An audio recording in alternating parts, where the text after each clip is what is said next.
American president Donald ട്രംപിന്റെ Gulf പര്യടനത്തിനുള്ള തീയതിയായിരിക്കുകയാണ്.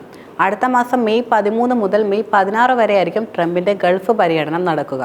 Saudi Arabia, Qatar, UAE എന്നീ രാജ്യങ്ങളാണ് US പ്രസിഡന്റ് പ്രധാനമായിട്ടും സന്ദർശിക്കുന്നത്. വൈറ്റ് ഹൗസ് വക്താവ് കരോലിൻ ലിവിറ്റ് ആണ് ഇക്കാര്യം പ്രധാനമായിട്ടും അറിയിച്ചിട്ടുള്ളത്. ജനുവരി 20 അധികാരമേറ്റതിനു ശേഷം ഫ്രാൻസിസ് മാർപ്പാപ്പയുടെ സംസ്കാര ചടങ്ങിൽ പങ്കെടുക്കാൻ വത്തിക്കാൻ സന്ദർശിക്കാനെത്തിയ US പ്രസിഡന്റിന്റെ രണ്ടാമത്തെ അന്താരാഷ്ട്ര യാത്രയായിരിക്കും ഈ ഗൾഫ് പര്യടനം എന്നതും. മാത്രമല്ല, മറ്റൊരു കാര്യം, തെരഞ്ഞെടുപ്പിന് ശേഷമുള്ള ട്രംപിന്റെ ആദ്യ ഫോൺ കോൾ സൗദി കിരീടാവകാശി മുഹമ്മദ് ബിൻ സൽമാൻ ആയിരുന്നു.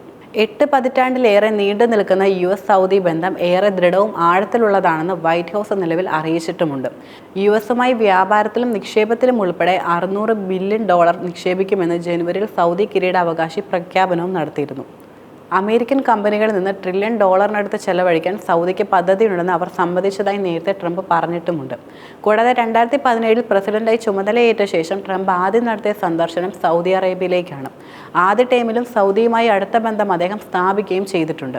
നേരത്തെ ഏപ്രിൽ 28 സൗദി സന്ദർശിക്കാനായിരുന്നു കൂടുതലും തീരുമാനിച്ചിരുന്നത്. പക്ഷേ അപ്രതീക്ഷിതമായി ഉണ്ടാകുന്ന ഷെഡ്യൂളുകൾ കാരണം യാത്ര മെയ് 2ാം വാരത്തിലേക്ക് നീട്ടിവെച്ചു.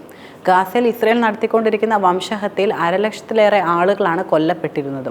ആക്രമണത്തിന് US പിന്തുണ തുടരുകയും ചെയ്യുന്ന സാഹചര്യത്തിന്റെ അടിസ്ഥാനത്തിൽ ട്രംപ് കൂടുതൽ മുസ്ലിം ലോകത്തെ സ്വാധീന ശക്തിയായി സൗദിയും ഖത്തറും UAEയും സന്ദർശിക്കുന്നെന്നും പറയാം.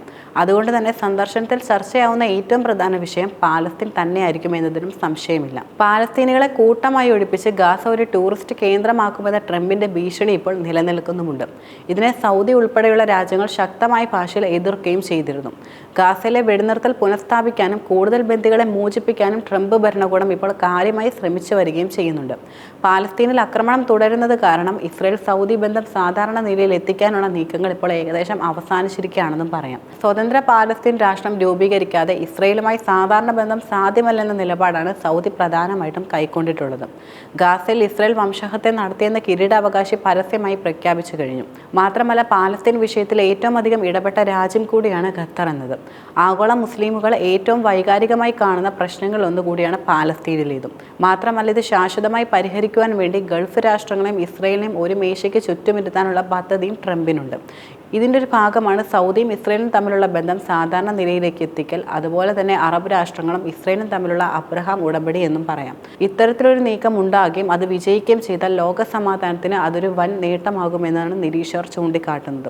അത്തരത്തിൽ ഇസ്രയേലും സൗദിയും തമ്മിൽ ഒരു കരാർ രൂപപ്പെടുകയും അതിന് മധ്യസ്ഥത വഹിക്കാൻ ട്രംപിന് കഴിയുകയും ചെയ്താൽ മാത്രമായിരിക്കും അദ്ദേഹത്തിന് സമാധാനത്തിനുള്ള നോബൽ സമ്മാനം ലഭിക്കുമെന്നുള്ള പ്രതീക്ഷ USും അറബ് വൃത്തങ്ങളും സൂചിപ്പിച്ചിട്ടുള്ളത്.